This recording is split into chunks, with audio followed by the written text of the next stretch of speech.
चंबा अस्पताल में कार्यरत कोविड आउटसोर्स कर्मचारी मंगलवार को डीसी ऑफिस पहुंचे और अपनी मांगों को लेकर ज्ञापन सौंपा। बता दें कि सोमवार को मेडिकल कॉलेज से 80 नर्सों समेत करीब 150 कर्मचारियों की अचानक सेवाएं समाप्त कर दी गई हैं, जिस कारण से उनके परिवारों पर आर्थिक संकट के बादल मंडराने लगे हैं।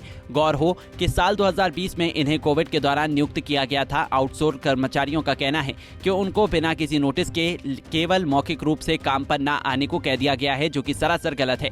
स्टाफ पूरा 80 स्टाफ जो है कोविड स्टाफ है। कल हम लोग जब ड्यूटी पर आए थे सर, उसके बाद हम लोगों को मैट्रन्स के थ्रू हम लोगों को और वार्ड सिस्टर्स के थ्रू हम लोगों को ये बोला गया कि आप लोगों ने कल से ड्यूटीज़ पर नहीं आना है। पर हमें ये समझ नहीं आ रही है कि कोई रिटन नोटिफिकेशन नहीं आई है, कुछ भी नहीं हुआ है। उसके बावजूद मौखिक रूप पर हम लोगों को बोल दिया गया है कि तुम लोग घर चले जाओ और ड्यूटीज़ खत्म हो गई है। सर हम लोग सरकार से यही बोलना चाहते हैं कि सर जब हम लोगों ने 2 साल तक बिना किसी घर वालों ने नहीं भेजना चाहा, तब भी हम लोग आए, फिर भी हम लोगों ने कोविड में हम लोगों ने काम किया।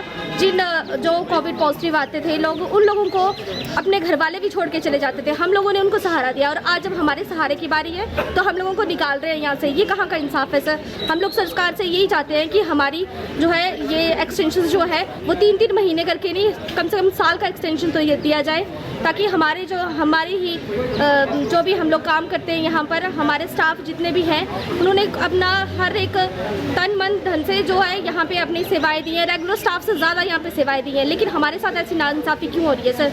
यही हम लोग जानना चाहते हैं। और प्लीज़ सर हमारा एक्सटेंशन बढ़ाया जाए। सर डीसी साहब से हम लोगों ने यही बोला है कि हमारा एक्सटेंशन बढ़ाया जाए। कल भी हमारे कोविड उसमें जो 2 पेशेंट थे, अब हम लोगों को सुनने में मिला है कि जब हम लोगों को निकाल दिया गया है तो उन लोगों को भी लामा कर दिया गया है। अब ऊपर DCH में कोई भी स्टाफ नहीं है, सिर्फ क्योंकि हम लोग थे तो वहाँ पे पेशेंट भी रखे जाते थे। अब हम लोग निकल गए हैं तो वहाँ से स्टाफ भी निकाल दिए गए हैं। अब ये प्रशासन को जानना चाहिए, देखना चाहिए कि हमारी यहाँ पे ज़रूरत है या नहीं है। जिस तरह से कोविड के केस बढ़ रहे हैं, उसी दौरान इन लोगों ने हम लोगों को यहाँ से निकाल दिया है। ये बिल्कुल नाइंसाफ़ी है सर हमारे साथ। आप सभी का धन्यवाद करता हूँ कि आज सभी प्रेस बंधु यहाँ पे आए हुए हैं। और आप ही एक ऐसा माध्यम है जो हमारी आवाज़ जो है सरकार तक पहुँचा सकते हैं। और सर हम इस बात को पहुंचाना चाहते हैं सरकार तक कि एक रिक्वेस्ट कर रहे हैं आदरणीय मुख्यमंत्री जी से भी कि आपने सर बहुत अच्छे काम किए हैं। जैसे एक हाल ही में OPS का भी लागू किया है, बहुत एक सर तारीफ़ योग्य काम किया आपने सर। हम आपसे एक रिक्वेस्ट ये भी करते हैं कि सर एक जो आउटसोर्स कर्मी हैं यहाँ पे मेडिकल कॉलेज में कार्यरत हैं, तो उनको भी सर जल्दी से जल्दी बहाल करने की कोशिश करें सर, क्योंकि ये एक कोविड में लगे हुए हैं सर। और सारे जितने भी यहाँ पे आउटसोर्स कर्मी हैं, स्टाफ नर्सेज हैं, BSc OTs हैं, लैब टेक्नीशियन हैं, लैब अटेंडेंट हैं, डाटा ऑपरेटर हैं, वार्ड बॉय हैं, सभी को जो है कल बाहर का रास्ता दिखा दिया गया है कि कल से आप ड्यूटी पे नहीं आएंगे। सिर्फ हमें मौखिक बोला है, रिटर्न में कोई ऑर्डर नहीं दिए गए हैं सर। हम आपसे विनती करते हैं कि अगर हमारे इसके ऊपर जल्द से जल्द जांच करें आप, ताकि हमारी इन मसलों का हल हो सके। क्योंकि हम कोविड में भी सर घर से जब आते थे ड्यूटियां करने के लिए, तो कम पैसों में भी हम अपनी जान और घर परिवार की परवाह किए बगैर हमने ड्यूटियां की हैं। हमें 3-3, 4-4 महीने तक तनख्वाहें नहीं मिलती, तब भी हम चुपचाप बैठ के हम अपनी ड्यूटियां करते रहे हैं। और कम पैसों में जितनी तनख्वाह मिलती है, हम उसके लिए भी हमने आपसे मांग नहीं की है कि हमें ये करो या वो करो सर। उसके लिए भी हमने कुछ नहीं बोला है। 3-3, 4-4 महीने में तनख्वाह नहीं भी मिली है, तब भी हमने कोऑपरेट किया है। तो आपसे सर रिक्वेस्ट करते हैं कि इस कोविड के एक्सटेंशन को बढ़ाएं। और दूसरी बात सर और बोलना चाहूँगा कि कुछ एक यहाँ पे मेडिकल कॉलेज में ऐसा था जी कि नॉन कोविड में थे और उनको 31 मार्च तक तो वो नॉन कोविड में थे, और 1 अप्रैल को रजिस्टर भी चेंज हो जाते हैं अटेंडेंस के, और उनको कोविड में डाल दिया जाता है। तो मैं इस चीज़ की निष्पक्ष जांच चाहूँगा प्रशासन से कि ये ऐसा क्यों हो रहा है, ये बदले की भावना से कर रहे हैं या क्या कर रहे हैं। जब यहाँ पे एक आर्कन कंपनी आउटसोर्स एजेंसी जो है यहाँ पे वो काम कर रही है, तो उनके जो इंचार्ज हैं, मैं उनका नाम ही लेना चाहूँगा, अजय कटोच जी उनका नाम है। अगर उनसे पूछा जाए कि ये हमें नॉन कोविड से कोविड में क्यों डाल दिया गया है, तो जी वो आगे से बात ही नहीं करते, मुकर जाते हैं, हमें कुछ पता नहीं है जी, ऊपर बात करें जाके। अब ऊपर हम किससे बात करें और हम किसको जाके ऊपर ढूंढें?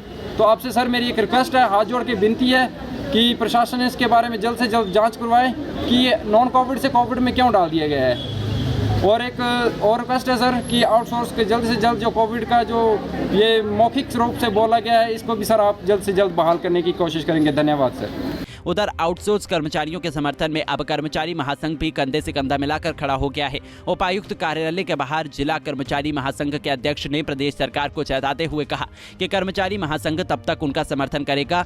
अध्यक्ष हिमाचल प्रदेश आउटसोर्स कर्मचारी महासंघ जिला चंबा, जिस तरह से चंबा मेडिकल कॉलेज में कोविड वॉरियर को, कोविड के स्टाफ को बाहर निकाला गया एक मौखिक आदेश पर, इसकी हम निंदा करते हैं, विरोध करते हैं। साथ ही मैं प्रदेश सरकार को ये चेताना चाहूँगा कि जिस तरीके से प्रदेश में कोरोना के केस फिर से बढ़ रहे हैं, आप पिछले 2 दिनों में जिस तरीके से 126 केस एक दिन में शिमला में आते हैं और जिस पिछले कल भी चंबा में जो है वो पॉजिटिव केस पाए गए हैं, उनको मद्देनज़र रखते हुए भी मेरा ये आग्रह रहेगा सरकार से कि इन कर्मचारी की सेवाओं की अभी विभाग को बहुत ज़रूरत है, उनको बाहर ना निकाला जाए।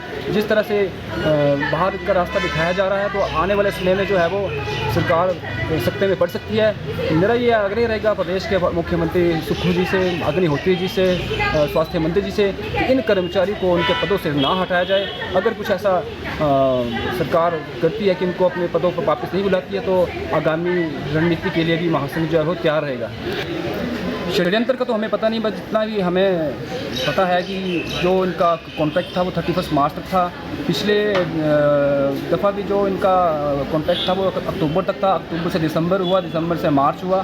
तो ये एक हो सकता है कि बजट की दृष्टि से भी इनको थोड़ा सा दिक्कत आ रही है, पर मेरा फिर भी अनुरोध रहेगा प्रदेश सरकार से कि अगर जब तक प्रदेश सरकार कर्मचारियों के लिए एक स्थायी नीति लेके नहीं आती है तब तक किसी भी कर्मचारी को सेवा से बाहर नहीं निकाला जाना चाहिए। तो कोविड के कितने अब जो एम्प्लॉयज बाहर निकाले गए हैं? अभी मेडिकल कॉलेज चंबा की बात की जाए तो कम से कम 180 लोग जो है वो अभी उनकी सेवा से उनको बाहर निकाला गया है। अगर पूरे हिमाचल की बात की जाए तो 2600 के जो कर्मचारी अभी उनको ड्यूटी पे नहीं बुलाया जा रहा है जब तक उनको इंसाफ नहीं मिल जाता। पंजाब केसरी टीवी के लिए चंबा से शिव शर्मा की रिपोर्ट। हमसे जुड़े रहने के लिए हमारे YouTube चैनल को सब्सक्राइब करें और नई वीडियो की नोटिफिकेशन के लिए बेल आइकॉन को दबाएं। अगर आप ये वीडियो Facebook पर देख रहे हैं तो लाइक जरूर करें और ज्यादा से ज्यादा शेयर करें। इसी तरह के और भी अपडेट्स के लिए फॉलो करें हमारा Instagram पेज himachal.kesri।